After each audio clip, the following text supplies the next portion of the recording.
সাম্প্রতিক সময়ে আমরা খেয়াল করছি জাতীয় পার্টি নিষিদ্ধ করতে হবে এই ধরনের একটা আওয়াজ তোলা হচ্ছে, বিশেষত এনসিপির পক্ষ থেকে। আমি বিশ্বাস করি আওয়ামী লীগের নিষিদ্ধকরণের জন্য যে ধরনের কর্মসূচি দেওয়া হয়েছিল, সেই একই ধরনের কর্মসূচি যদি আবারও দেওয়া হয় জাতীয় পার্টি নিষিদ্ধকরণের কারণে বা উদ্দেশ্যে, সেখানে অনেকটা মনে হয় হিতে বিপরীত হয়ে গেল বিষয়টা। গেল কয়েকদিন যাবৎ বিএনপি এবং অন্তর্বর্তী সরকারের মধ্যে, বিশেষ করে ডক্টর ইউনূসের সাথে যে বাদানুবাদ অথবা মতের বিমতে যে বিভিন্ন উত্তেজনাকর অবস্থান আমরা দেখছি।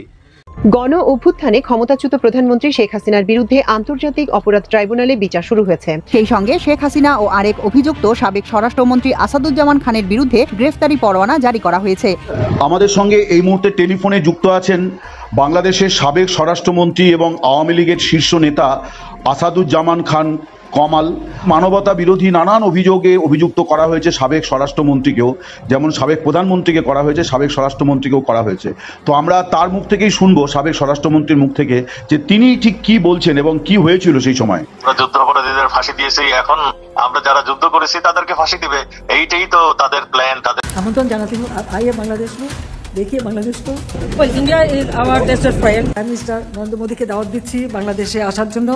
প্রত্যেকটা মানুষের মৌলিক অধিকার নিশ্চিত করেছি। অপরাধটা কোথায়? কি অপরাধ করলাম? আওয়ামী লীগ বাংলাদেশ স্বাধীন করেছে, সেটা অপরাধ? ফ্যাসিবাদকে, স্বেচ্ছাচারকে, আওয়ামী লীগ আমলে কি একটা ঘটনা দেখাতে পারবে? আজকে আসসালামু আলাইকুম প্রিয় দর্শক শ্রোতা, নতুন একটা ভিডিওতে জানাচ্ছি আপনাদের স্বাগতম। নিয়মিত পাওয়া তাজা এবং গরম খবর। ডক্টর মোহাম্মদ ইউনূসের জন্য চরম এক শোক খবর চলেছে আজকের এই ভিডিওতে। সেক্ষেত্রে জাহিরটা কি কেমন তথ্য জানালো, আপনারা ভিডিওর অংশ বেশি থেকে বুঝিয়ে গেছেন কেমন হবে আজকের এই ভিডিওতে। আশা করি সম্পূর্ণ দেখে যাবেন। দর্শক বন্ধুরা, বেশি কথা না বাড়াবো না, আপনাদের বিস্তারিত ভিডিওতে নিয়ে যাবো। তার আগে রিকোয়েস্ট করবো, যারা এরকম ভিডিও দেখতে পছন্দ করেন তারা এই চ্যানেলটি সাবস্ক্রাইব করে দিয়ে পাশে থাকা বেল আইকনটি বাজিয়ে রাখবেন। কারণ পাশে থাকা বেল আইকনটি বাজিয়ে রাখলে ভিডিও আপলোড করার সাথে সাথে আপনাদের কাছে নোটিফিকেশন চলে যাবে। দর্শক বন্ধুরা, চলুন তাহলে এই ভিডিওতে লাইক করে দিয়ে বিস্তারিত ভিডিওগুলো মোবাইলের স্ক্রিন থেকে যারা বাইকভাবে একের পর এক দেখে আসি। সাম্প্রতিক সময়ে আমরা খেয়াল করছি জাতীয় পার্টি নিষিদ্ধ করতে হবে এই ধরনের একটা আওয়াজ তোলা হচ্ছে, বিশেষত এনসিপির পক্ষ থেকে। আমি বিশ্বাস করি আওয়ামী লীগের নিষিদ্ধকরণের জন্য যে ধরনের কর্মসূচি দেওয়া হয়েছিল, সেই একই ধরনের কর্মসূচি যদি আবারও দেওয়া হয় জাতীয় পার্টি নিষিদ্ধকরণের কারণে বা উদ্দেশ্যে, সেখানে আগের বার যেমন জামায়াত ইনফর্মালি ছিল, এখানেও জামায়াত থাকবে। সে কারণে আমি মনে করি জামায়াত আসলে জাতীয় পার্টি নিষিদ্ধ করার যে চেষ্টা বা চিন্তা, তার সাথে খুব অ্যাক্টিভলি থাকবে। এবং বরাবরের মতো আগেরবারও যেমন আওয়ামী লীগ নিষিদ্ধ করার ক্ষেত্রে কিছু ইসলামী সংগঠন, সেটা রাজনৈতিক দল এবং অনেক ক্ষেত্রে অরাজনৈতিক ইসলামী সংগঠন, তারাও একত্র হয়েছিলেন, তারাও হতে পারেন। আমি মনে করি বা আমি বিশ্বাস করি, আসলে আমি বলছি না এটা যে আওয়ামী লীগ বা জাতীয় পার্টির প্রতি মানুষের ক্ষোভ বা ক্ষুব্ধতা নেই। আওয়ামী লীগ বাংলাদেশে যা যা করেছে সেগুলোর ভিত্তিতে, বিশেষ করে তার সন্ত্রাসী কার্যকলাপ বা তার মানবতা বিরোধী অপরাধ করেছে সংগঠন হিসেবে, সেগুলো প্রত্যেকটাই বিচার্য বিষয়, বিচার করা যায়। সেটার ভিত্তিতে নিষিদ্ধ করা যেতেও পারে। যদিও কেউ কেউ জার্মানিতে নাৎসি পার্টি নিষিদ্ধ হওয়ার সাথে তুলনা করেন, এই তুলনাটা একেবারেই ভুল। ফ্যাসিবাদী দল হলেই নিষিদ্ধ করা যাবে আর নিষিদ্ধ হয়ে যাবে, নট নেসেসারিলি। এটা আরেক আলোচনা, আরেক ডিবেট, সেটা আরেকদিন করব। কিন্তু যে কথাটা বলতে চাইছি সেটা হলো আওয়ামী লীগ এবং জাতীয় পার্টিকেও নিষিদ্ধ করার ক্ষেত্রে একটা রাজনৈতিক হিসাব নিকেশ কাজ করছে বলে আমি মনে করি। এবং সেই ভিত্তিতেই মনে করি জাতীয় পার্টিকেও নিষিদ্ধ করার জন্য একটা চূড়ান্ত মুভমেন্ট শুরু হবে, যেটা খানিকটা জনাব জিএম কাদেরের বাড়িতে হামলা দিয়ে শুরু হয়েছে। এর আগেও আমাদের নিশ্চয়ই মনে আছে ঢাকায় তাদের কেন্দ্রীয় কার্যালয়ে হামলা হয়েছিল। আমি আবারও বলছি, জাতীয় পার্টির প্রতি ক্ষুব্ধতা থাকার কারণ আছে মানুষের, কারণ এটা ট্রু। সেটা যে প্রেক্ষাপটেই হোক, যেভাবেই হোক না কেন, জাতীয় পার্টি 14, 18, 24 এই যে নির্বাচনগুলো শেখ হাসিনা করতে পারলেন, আমরা যদি এভাবে চিন্তা করি, যদি জাতীয় পার্টি না থাকতো, বিএনপি জামায়াতের মতো দলগুলো না থাকার পরও এইটুকুও তাকে একটা লাইফলাইন দিয়েছে। এবং এটা যে লাইফলাইনের প্রশ্ন, তার প্রমাণ হলো 2014 সালে ভারতের পররাষ্ট্র সচিব সুজাতা সিং বাংলাদেশে আসেন এবং এরশাদকে চাপ দিয়েছিলেন। আমাদের এই ঘটনাগুলো নিশ্চয়ই মনে আছে। সো জাতীয় পার্টি নির্বাচনে যাওয়া খানিকটা, যদিও প্রধান বিরোধী দল না গেলে নির্বাচন ক্রেডিবল হয় না, কিন্তু খানিকটা হলেও ক্রেডিবিলিটি দেওয়ার চেষ্টা হয়েছে জাতীয় পার্টির মাধ্যমে। খুব থাকতে পারে, কিন্তু হিসেবটাও একটা খুব গূঢ় হিসেব আছে বলে আমি মনে করি। আমরা খেয়াল করছি নির্বাচন নিয়ে, নির্বাচনের ডেট নিয়ে এক ধরনের সংঘাতময় পরিস্থিতি তৈরি হয়েছে বিএনপির সাথে, মূলত এনসিপি খুব প্রকাশ্যে তারা নানান কিছু বলেন যে আমরা ডেট নিয়ে আমাদের সমস্যা নাই, আমরা নির্বাচন চাই না, তা না। তারা যদি কিন্তু দিয়ে যেভাবে বলেন তাই আবার বলার চেষ্টা করছেন। কিন্তু আমি ব্যক্তিগতভাবে মনে করি ডিসেম্বরে কোনোভাবেই নির্বাচন চান না তারা, পারলে এটা জুনে নিয়ে যাওয়া। আমি এভাবে বলতে প্রস্তুত আছি, তারা যদি সত্যিকার অর্থে শুধু পলিটিক্যাল কারণে তারা আরেকটু বেশি সময় পেলে আরেকটু গুছিয়ে উঠবেন, এই হিসেবের কারণে সময় বাড়াতে চান, I am fine with that. এরপর সেটা কোথায় দাঁড়াবে সেটা ভিন্ন আলোচনা। কিন্তু আমি এই সন্দেহ করি এনসিপি কিছু লোকজনের এই সরকারকে অনির্দিষ্ট সময় টেনে নিয়ে যাওয়া, সম্ভব হলে 5 বছর টেনে নিয়ে যাওয়া, সেই খেলার পার্ট বলে আমি মনে করি। সো এটাই আমার কাছে অ্যালার্মিং জায়গা। তারা যদি রাজনীতি করতো, তারা যদি নির্বাচনের কারণে এসব করতে, এটা ভালো হতে পারতো। যাই হোক, কেউ দ্বিমত করতে পারেন, আমি সেই আলোচনা এখন ঢুকছি না। কিন্তু ওই যে বললাম যে এখন নির্বাচনের ডেট নিয়ে, বিশেষ করে ডিসেম্বর বা আমি মনে করি যদি রমজানের আগেও নির্বাচনের ডেটটা পড়ে, এটাও বিএনপি শেষ পর্যন্ত মেনে নেবে। কিন্তু ওই পর্যন্ত সেটা করাতে পারবে কি না, সেই ক্ষেত্রে যদি না হয়, আমরা খেয়াল করেছি পত্রিকায় যে তারা সম্ভবত জুন মাসটাই আর অপেক্ষা করবেন, যদি এর মধ্যে একটা ক্লিয়ার রোড ম্যাপ সরকার না দেয় অন্তত মাসের, সেই ক্ষেত্রে সম্ভবত তারা জুলাইয়ে মুভমেন্টে রাস্তায় নামবেন নির্বাচনের দাবিতে। তো কি দাঁড়াবে তাহলে? সরকার তো চাপের মধ্যে পড়লো। আমি একটার কথা আগে বলেছি, সরকার সম্ভবত যদি তারা মনে করে তারা আসলে নির্বাচন দেবে না, তারা একটা তফসিল ঘোষণা করবে এবং একই সাথে এনসিপিকেও মাঠে নামিয়ে দেবে বা এনসিপি নিজে মাঠে নেমে যাবে এই তফসিল উইথড্র করার জন্য, যেমন তারা মানে আওয়ামী লীগ নিষিদ্ধ করার ক্ষেত্রে প্রধান উপদেষ্টা করবেন না বলার পরও নেমে চাপ দিয়ে এটা করিয়েছেন বলে অ্যাপারেন্টলি মনে হয়। একই কাজ তারা আবার করতে পারেন, কিন্তু তাতেও যদি সফল না হন তাহলে কি করতে পারেন? আমরা এখানেই আসলে ট্রিকটা। এই মুহূর্তে আমাদের রাজনৈতিক পরিমণ্ডলে আওয়ামী লীগ নেই। আওয়ামী লীগ আর নির্বাচন করতে পারছে না। আওয়ামী লীগের লোকজন আইদার অন্য কোনো দলে যেতে হবে অথবা তাদেরকে স্বতন্ত্র হিসাবে ভোট করতে হবে। আরেকটা অপশন আছে, সেটা হচ্ছে যদি জাতীয় পার্টি থাকে, জাতীয় পার্টির হয়ে তারা নির্বাচন করতে পারবেন। অনেকেই তার মার্কা নিয়ে নির্বাচন করবেন, এটাও সম্ভাবনা আছে। বা এখনও জাতীয় পার্টির খানিকটা শক্তি আছে। জাতীয় পার্টি একসময় যে জায়গায় ছিল, এমনকি সবচেয়ে খারাপ পরিস্থিতি আমরা যদি বলি সেটা হচ্ছে এরশাদ পতনের পর, সেই সময় জাতীয় পার্টি 30-এর বেশি সিট পেয়েছিল। এরশাদ নিজে 5টা সিটে জিতেছেন। সব কিছু কিছু পকেটে জাতীয় পার্টির যে অবস্থা ছিল, সেটা তারা যদি জাস্ট তৃতীয় শ্রেণীর একটা সুবিধাবাদী লোকজনের গ্রুপে বা গ্যাংয়ে পরিণত না হতো, তাহলে এই পার্টিটা খানিকটা ফ্যাক্টর হিসেবে থেকে যেতে পারতো। জাতীয় পার্টি এখন সেরকম কিছু না। তারপরও আমি ওই যে বলছি, ধরুন অন্তত এনসিপির চাইতে তো ফার বেটার জনগণের ভিত্তি তাদের কাছে আছে বলে আমার অন্তত প্রাথমিকভাবে মনে হয়, আগামী নির্বাচনের আগ পর্যন্ত যদি আমরা হিসাব করি। কিন্তু তার চাইতেও জরুরি কথা, জাতীয় পার্টিতে কিন্তু আওয়ামী লীগের লোকজন গিয়ে যদি নির্বাচন করে তার প্রতীক নিয়ে, তারা একটা গুরুত্বপূর্ণ পরিস্থিতি তৈরি করতে পারে। এখন আমরা খেয়াল করি, বিএনপি ডিসেম্বরের জন্য তীব্র চাপ তৈরি করলো এবং আন্দোলন করেও সেই পরিস্থিতি বা আন্দোলন তারা জমাতে পারলো না। তখন কি হতে পারে এই জায়গাটা একটু খেয়াল করি, এখানেই মূল ট্রিক। যদি জামায়াত এবং এনসিপি একসাথে ঘোষণা দেয়, তারা তো বলবে না ডিসেম্বরে নির্বাচন চায় না, তারা বলবে যে যথেষ্ট সংস্কার হয় নাই, যথেষ্ট বিচার হয় নাই, বিচারের রোডম্যাপ বা ক্লিয়ার পিকচার দেখা যাচ্ছে না, এসব বলে। এছাড়াও জনাব নাহিদ ইসলাম তো আরও দুটো ঘটনা বলেছেন, প্রশাসন পুরো বিএনপির হাতে, এবং আরেকটা বলেছেন নির্বাচনের আগে যে ধরনের ফেভারেবল আইনশৃঙ্খলা পরিস্থিতি থাকা দরকার সেটা নেই বলে তিনি বিদেশি সংবাদ মাধ্যমকে জানিয়েছেন, রয়টার্স, এএফপিকে। এর সাথে নতুন যুক্ত হয়েছে নির্বাচন কমিশন পুনর্গঠন। আমরা এই আওয়াজটা কিন্তু তাদের দিক থেকে তোলা হয়েই গেছে, এমনকি আমি একদিন দেখিয়েছি জামায়াতও কিন্তু একই আলাপ তুলেছে। সুতরাং তারা একই লাইনে হাঁটবেন। তাদের মধ্যে অ্যাপারেন্টলি এখন ওই আওয়ামী লীগ নিষিদ্ধকরণের সময় গোলাম আজমের বাংলায় স্লোগান দেয়া নিয়ে একটু চাপানুতর হয়েছে, কিন্তু তারা বহু ক্ষেত্রে অ্যালাইন্ড। তো যেটা বলছিলাম, বিএনপির ওই মুভমেন্ট যদি হয় এবং তারা দুই দল যদি বলে আমরা নির্বাচনে অংশগ্রহণ করব না, এই কারণে বিএনপি বিপদে পড়ে যাবে। কারণ বিএনপি তখন যদি নির্বাচন হতেই হয়, মাঠে আওয়ামী লীগ নেই, এবং যদি জাতীয় পার্টিকে নিষিদ্ধ করা যায়, জাতীয় পার্টিও নেই, তাহলে অলমোস্ট একটা আনকন্টেস্টেড ইলেকশনে পরিণত হবে ওটা।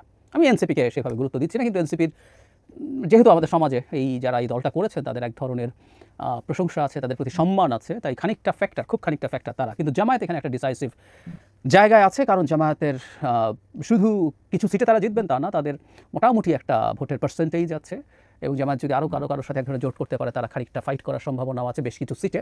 মানে জিতে সরকার গঠন করা বা বিএনপিকে সরকার গঠন ঠেকাতে পারার মতো কিছু করতে পারবেন না, কিন্তু জামাত যদি এটা হয়। কিন্তু এই দুটো দল যদি না আসে, তাহলে সেই নির্বাচনে কী হবে?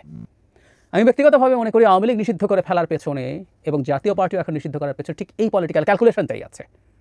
তারা নির্বাচনে পার্টিসিপেট করবেন না, এই ঠ্যাক বিএনপিকে দেবেন, এবং বিএনপির কাছে তাদের এই আলাপ এখন মাঠে আছে। তারা সিটে ছাড় চান বা আরও কিছু কী চান সেটা আসলে জানি না, তারা এগুলো নেগোশিয়েট করতে চান এই চাপটা দেওয়ার মাধ্যমে। আমি ব্যক্তিগতভাবে মনে করি যদি এই ধরনের পরিস্থিতি হয়, এটা আসলে একটা জটিলতা তৈরি করবে, এবং এই অনুমান যদি সঠিক হয় যে তারা এই কারণেই আওয়ামী লীগকে নিষিদ্ধ করার জন্য এতটা মরিয়া ছিলেন, সেই কারণেই আমরা জাতীয় পার্টিকেও সম্ভবত নিষিদ্ধ করতে বাধ্য করার চেষ্টা দেখব।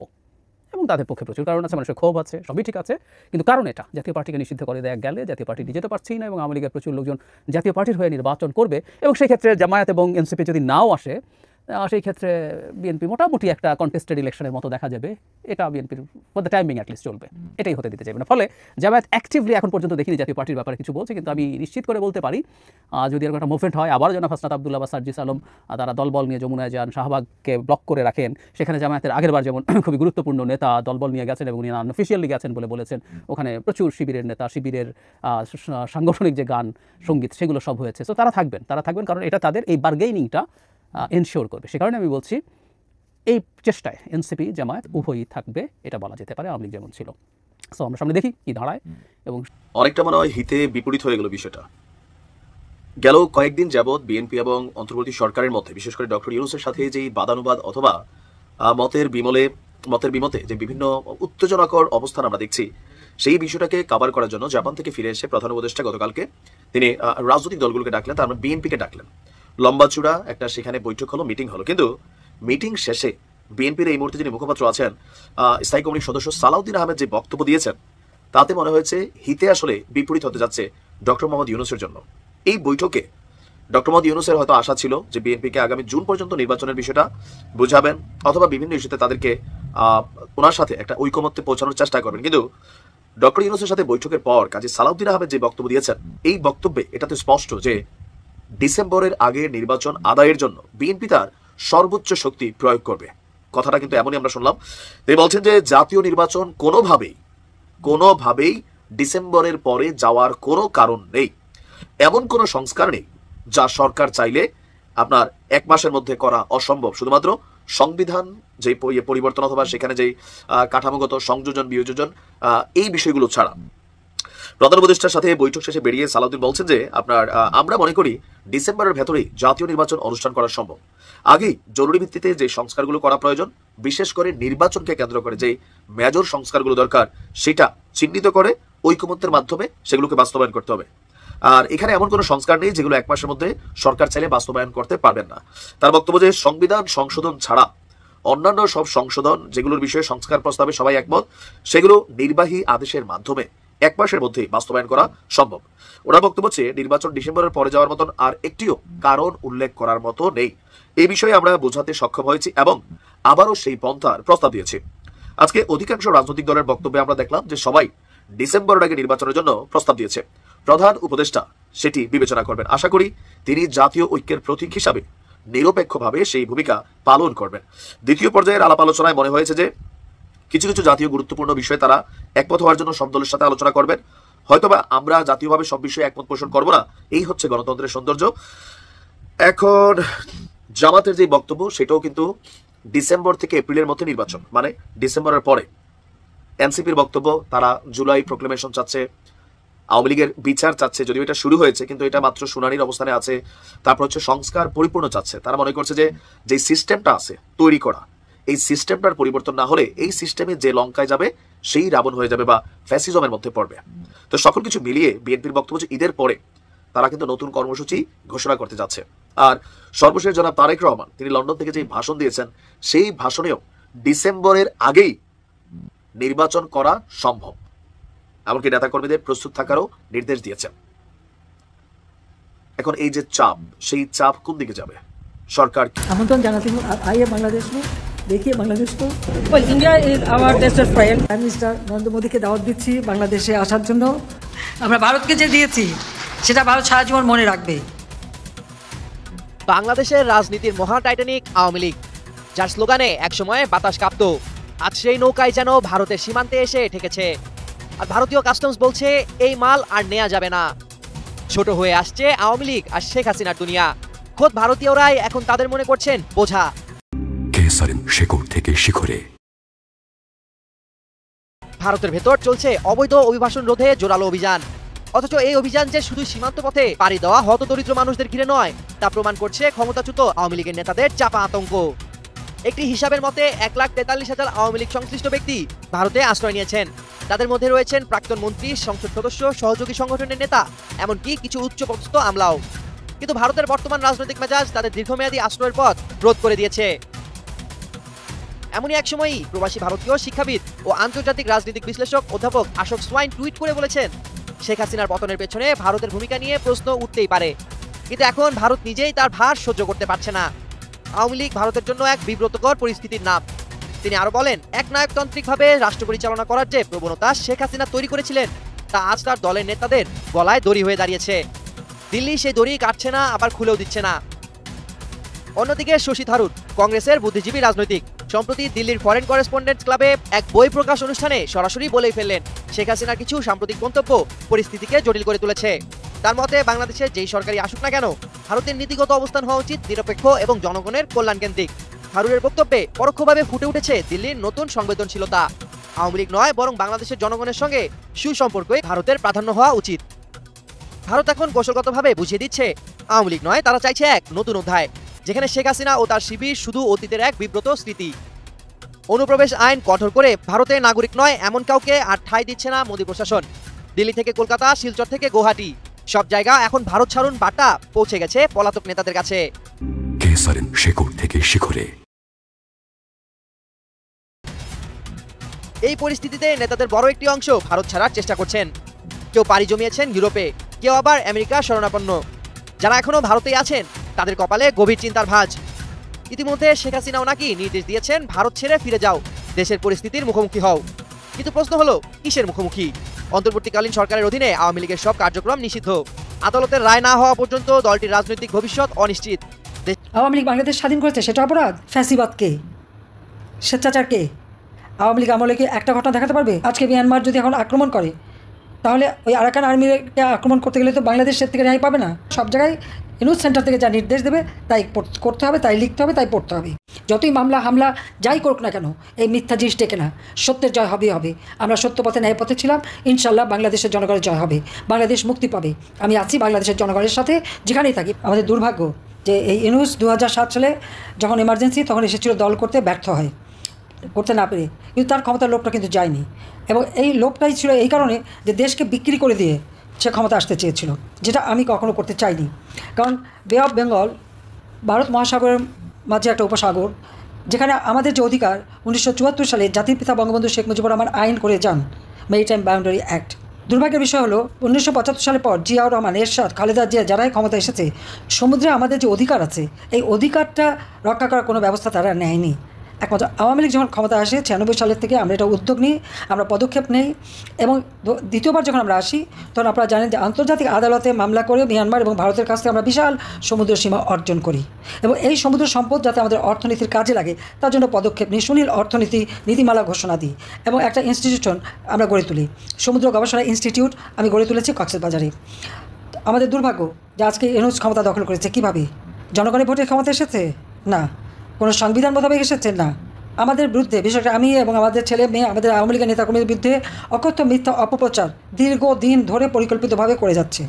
এবং আপনারা যখনই ট্রাম্প সাহেব আমেরিকার প্রেসিডেন্ট হলেন তখনই আসল কথা বেরোলো, সে ডিপ স্টেটের চক্রান্ত, ইউএসআইডের টাকা, সোরস নামে ইহুদি ধনকুবের টাকা, সেই অর্থ এবং ইউনূস যে গ্রামীণ ব্যাংক এবং টেলিকমিউনিকেশনের অর্থ আত্মসাৎ করে, সেটা পাচার করে এবং ট্যাক্স ফাঁকি দিয়ে দুর্নীতি করে যে সমস্ত অর্থ বানিয়েছে সেগুলি ব্যবহার করে অপপ্রচার চালিয়ে মানুষের কাছে একটা বিভ্রান্ত সৃষ্টি করা। এবং কোটা আন্দোলন যেটা 2024 সালের 7 জুলাই শুরু হয়েছিল, 14 জুলাই পর্যন্ত কিন্তু এই ছাত্রদের কেউ কিচ্ছু বলেনি। কিন্তু 15 জুলাই থেকে যখন তারা পুলিশ হত্যা, আওয়ামী লীগ নেতাকর্মী হত্যা, তাদের পা বেঁধে ঝুলিয়ে রাখা, মেট্রো রেল থেকে শুরু করে বিটিভি ভবন থেকে শুরু একে একে অগ্নিসন্ত্রাস শুরু করলো। একটা পুলিশকে যখন হত্যা করা হয়, গাছে ঝুলে মারা হয়, তাকে রক্ষা করা এটা তো পুলিশদের দায়িত্ব। আজকে আপনারা কি দেখতে পাচ্ছেন? একের পর যেভাবে বিভৎসভাবে পিটিয়ে মানুষ হত্যা, ইউনূসের এই সন্ত্রাসী বাহিনী এবং সমস্ত জঙ্গি, যে জঙ্গিদের জেলখানা থেকে সে মুক্ত করে দিয়েছে, কারণ এই জঙ্গিদের হাত ধরেই তো সে ক্ষমতা এসেছে। আজকে বাংলাদেশ একটা জঙ্গির দেশ, যেখানে সেখানে হত্যাকাণ্ড চালানো হচ্ছে। এবং 15 জুলাই থেকে যতগুলি হত্যাকাণ্ড ঘটেছে, প্রত্যেকটা হত্যাকাণ্ডের জন্য দায়ী ডক্টর ইউনূস এবং তার এই জঙ্গি এবং সন্ত্রাসী বাহিনী, বিএনপি জামাত জোট। তারা পিটিয়ে মানুষ হত্যা করেছে, থানায় লুট করেছে, প্রায় 460টা থানা আগুন দিয়ে জ্বালিয়ে দিয়েছে, আওয়ামী লীগের নেতাদের হত্যা করে আগুন দিয়ে পুড়িয়ে দিয়েছে, বাড়ির ভিতরে আগুন দিয়েছে, সেখানে মানুষ পুড়ে মারা গেছে। তার কোনো হিসাবও নেই যে কত মানুষ মারা গেছে। না হলেও প্রায় 10,000 মানুষকে হত্যা এবং আহত করেছে, এবং বাবা, মা, ভাই, বয়োবৃদ্ধ কেউ রেহাই পায়নি। 13 বছরের ছোট্ট শিশু বা 3 বছরের শিশুকেও কারাগারে বন্দী করেছে মায়ের সাথে। এই ধরনের চরম অরাজকতা, ফ্যাসিবাদকে, স্বেচ্ছাচারকে আওয়ামী লীগ আমলে কি একটা ঘটনা দেখাতে পারবে? 3,000-এর মতো সাংবাদিক চাকরি হারিয়েছে, গ্রেপ্তার করেছে, 8 জনকে হত্যা করেছে এবং মিথ্যা মামলা দিয়ে হয়রানি করেছে। আওয়ামী লীগ আমলে তো একটা সাংবাদিক ওইভাবে চাকরি হারায়নি বা কাউকে হত্যাও করা হয়নি, কারাগারে দেয়নি। আইনজীবী 93 আইনজীবী একই সাথে কারাগারে ভরে ফেললো। তারপরে তাদের কিছু কিছু জামিন হয়েছে, এখনও সবার জামিন হয়নি। আইনজীবীদের উপরে এইরকম জুলুম অত্যাচার, তাদেরকে পিটিয়ে মারা হলো, তাদেরকে রাস্তায় ফেলে পিটিয়ে মারা, তাদের কোপানো, এবং করে যেতে পারবে না। অস্ত্রধারীরা যে চিফ জাস্টিসের এজলাস এবং তার বাড়িতে হামলা এবং জজ সাহেবদের পদত্যাগে বাধ্য করা, শিক্ষকরা, স্কুল, কলেজ, ইউনিভার্সিটি, ছাত্রছাত্রীরা শিক্ষকদের অপমান করা, তাদেরকে দিয়ে জোর করে পদত্যাগ করানো, মানে চরম একটা অরাজকতা সৃষ্টি। আর আজকে একে একে ইন্ডাস্ট্রি বন্ধ। আজকে নারী শ্রমিকরা চাকরি হারিয়ে কাঁদতে কাঁদতে বাড়ি গেছে, না খেয়ে আছে। প্রায় 100-150 ইন্ডাস্ট্রি বন্ধ হয়ে গেছে। সমস্ত শ্রমিক, প্রায় লাখখানেক শ্রমিক আজ বেকার, তাদের কোনো কাজ নাই, কোনো খাবার নেই। আপনারা নিজেই একটু হিসাব করে দেখেন, কক্সবাজারের সমস্ত উন্নয়ন কাজ প্রায় বন্ধ। এই মাতার বাড়ি বিদ্যুৎ কেন্দ্র থেকে শুরু করে ব্যাপক কর্মসূচি আমরা হাতে নিয়েছিলাম এবং জাপান সরকার আমাদের পাশে দাঁড়িয়েছিল। $6 বিলিয়ন এখানে ইনভেস্টমেন্ট করবে, সেখানে বিদ্যুৎ কেন্দ্র থেকে শুরু করে বিভিন্ন উন্নয়নের কাজ হবে। 2,500 জাপানকে আমরা বিশেষ অর্থনৈতিক অঞ্চল দিয়েছি এবং সব পৃথিবীর কাছ থেকে আওয়ামী লীগ আমাদের যখন বিনিয়োগ আসতো তাদেরকে জমি দেওয়ার জন্য আমরা বিশেষ অর্থনৈতিক অঞ্চল এবং দেশের ভিতরে আমাদের নিজেদের যেন মানে বিনিয়োগকারী গড়ে ওঠে সেই সুযোগ সুবিধা আমরা করে দিয়েছিলাম। ইয়াং জেনারেশন শুধু চাকরি পিছনে ছুটবে না, তাদের জন্য নিজেরা কাজ করতে পারে সেই ব্যবস্থাটাও আওয়ামী লীগ সরকার করে দিয়েছিল, তাদের ট্রেনিং দিয়ে নিজস্ব উদ্যোক্তা সৃষ্টি করা সেই ব্যবস্থা আমরা করে দিয়েছিলাম। এমনকি নারী উদ্যোক্তাদের জন্য প্রত্যেকটা অর্থনৈতিক অঞ্চলে আলাদা প্লটের ব্যবস্থা আমি করে দিয়েছিলাম। নারীদের ক্ষমতায়ন করা, শিশু মৃত্যুহার, মাতৃমৃত্যুহার হার আমরা কমিয়েছিলাম।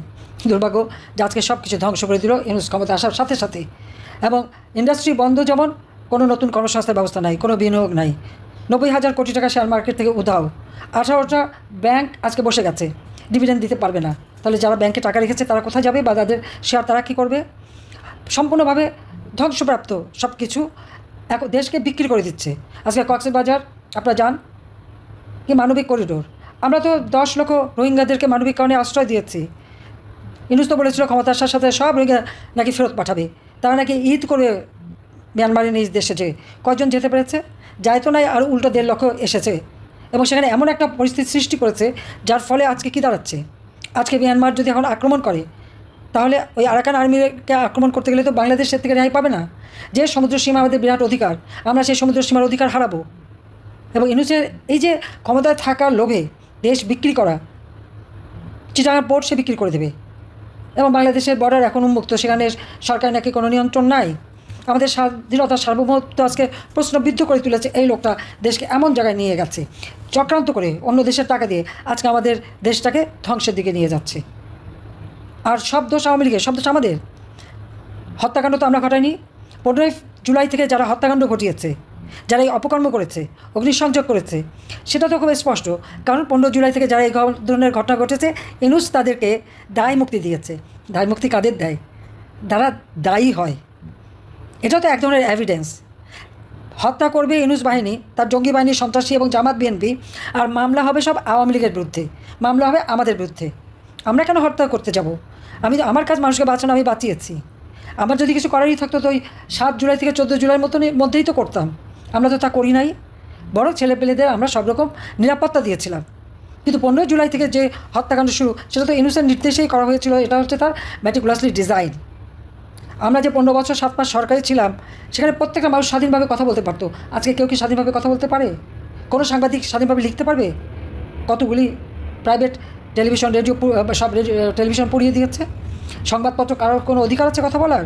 2টি পত্রিকা ছাড়া সব জায়গায় ইউনূস সেন্টার থেকে যা নির্দেশ দেবে তাই করতে হবে, তাই লিখতে হবে, তাই পড়তে হবে। এটাই তো বাস্তবতা। আজকে মত প্রকাশের স্বাধীনতা নাই, সংবাদপত্রের স্বাধীনতা নাই, সাংবাদিকদের স্বাধীনতা নাই। তাদের অ্যাক্রেডিটেশন কার্ড পর্যন্ত কেড়ে নেওয়া হয়েছে। 38 জন আজকে কারাগারে বন্দী। আইনজীবীরা দাঁড়াতে পারবে না আমাদের পক্ষে। সাথে সাথে তাদের উপর হামলা এবং হাতে চাপাতি, অস্ত্র, চাইনিজ কুড়াল নিয়ে আক্রমণ করবে, সেটা হয় নাকি মব জাস্টিস। এই মব জাস্টিসের ফলে আজকে মহিলারা ঘর থেকে বেরোতে পারে না, সন্ধ্যার পরে সবাই ঘরেও নিরাপদ না। যে কোনো সময় যে কোনো বাড়িতে ঢুকে যাচ্ছে, তাদের উপর হামলা করছে, মারছে, খুন করছে, লুটপাট করছে। চরম একটা স্বেচ্ছাচারিতার মধ্যে দেশটাকে নিয়ে গেছে। দেশের মানুষকে রক্ষা করতে হবে, দেশকে এই জালেমের হাত থেকে বাঁচাতে হবে। হ্যাঁ, মামলা আমাদের বিরুদ্ধে, আমি শুনলাম আমার বিরুদ্ধে নাকি 8,000 পৃষ্ঠার অভিযোগনামা। হ্যাঁ, এবং সেটা এখন সরাসরি নাকি প্রচার হচ্ছে। তা আমি বলি এই 8,000 পৃষ্ঠা পড়ে জনগণকে শোনান, জনগণ জানুক আপনারা কত মিথ্যে কথা বলতে পারেন, আপনারা কীভাবে উদরপিণ্ডি বুধের ঘাড়ে চাপান। আর মানুষ হত্যা করলো ইউনূস এবং তার বাহিনীর জঙ্গিরা, জামাত বিএনপি মিলে, আর সব দোষ আওয়ামী লীগের উপর। আর ইউনূস এখন সাধু সেজে গেছেন। দেশকে বিক্রি করে দিয়ে, আমাদের পোর্ট বিক্রি করে দিয়ে, দেশের সম্পদ লুটপাট করে, শেয়ার মার্কেট খালি করে, ব্যাংক খালি করে এখন উনি সাধু। প্রত্যেকটা মানুষের মৌলিক অধিকার নিশ্চিত করেছে। অপরাধটা কোথায়? কী অপরাধ করলাম? আওয়ামী লীগ বাংলাদেশ স্বাধীন করেছে, সেটা অপরাধ? সেজন্যই 32 নম্বর ভেঙে দেওয়া হলো, আগুন দিয়ে পুড়িয়ে দেওয়া হলো। মুক্তিযুদ্ধের স্মৃতিচিহ্ন মুছে ফেলবে? বুঝতে পারবে না। সত্যকে মুছে ফেলা যায় না। বাংলাদেশ আবার এই দুর্বৃত্তদের হাত থেকে মুক্ত হবে। বাংলাদেশ আবার বিশ্ব দরবারে সম্মানের সাথে মাথা উঁচু করে দাঁড়াবে ইনশাল্লাহ। যতই মামলা হামলা যাই করুক না কেন, এই মিথ্যা জিনিস টেকে না। সত্যের জয় হবে হবে। আমরা সত্য পথে ন্যায় পথে ছিলাম, ইনশাল্লাহ বাংলাদেশের জনগণের জয় হবে, বাংলাদেশ মুক্তি পাবে। আমি আছি বাংলাদেশের জনগণের সাথে, যেখানেই থাকি। বাপ মা ভাই বোন, আমার 1-2 বোন ছাড়া আমাদের তো আর কেউ নাই, সব হারিয়েছি। ঘর বাড়ি জমি জিরে যেখানে যা ছিল সব জ্বালিয়ে পুড়িয়ে ছাড়খাড় করে দিয়েছে। আমাদের না আছে কোনো জায়গায় দাঁড়াবার ঠাই না কিছু, তাতে আমাদের কোনো আফসোস নেই। কারণ আওয়ামী লীগের অগণিত নেতাকর্মী ঘর বাড়ি ব্যবসা প্রতিষ্ঠান পুড়িয়ে দিয়ে তাদেরকে নিঃস্ব করে দিয়েছে। উপরে খোলা আকাশ আছে, বাংলাদেশের মাটি আছে, এটাই যথেষ্ট। ওই মাটি হবে আমাদের ঘর, আকাশ হবে আমাদের ছাদ। এভাবেই আমরা বেঁচে বাংলাদেশকে আবার আমরা উন্নত করব। প্রত্যেকটা মানুষ মনে জোর নিয়ে এগিয়ে যান এই দুর্বৃত্তদের হাত থেকে দেশকে রক্ষা করার জন্য। আপনাদের আন্দোলন সংগ্রাম জনমত সৃষ্টি, আমাদের কৃষক শ্রমিক মেহনতি মানুষ আজকে যারা কষ্ট আছে তাদের পাশে দাঁড়ান, ইনশাল্লাহ জনতা জয় হবে হবে। প্রিয় দেশবাসী, শুরু থেকে শেষ পর্যন্ত যারা এই ভিডিওটি দেখেছেন সকলকে জানাই অসংখ্য অসংখ্য ধন্যবাদ। যারা এরকম নিউজ ভিডিও পেতে পছন্দ করেন তারা অবশ্যই এই চ্যানেলটি সাবস্ক্রাইব করে পাশে থাকা বেল আইকনটি বাজিয়ে দিবেন। যারা এখন এই ভিডিওটি শেয়ার করেননি, এই ভিডিওটি দ্রুত শেয়ার করে সকলকে দেখার সুযোগ করে দিন। আজকের মতন এই পর্যন্ত, দেখা হচ্ছে পরবর্তী কোনো ভিডিও নিয়ে ইনশাল্লাহ।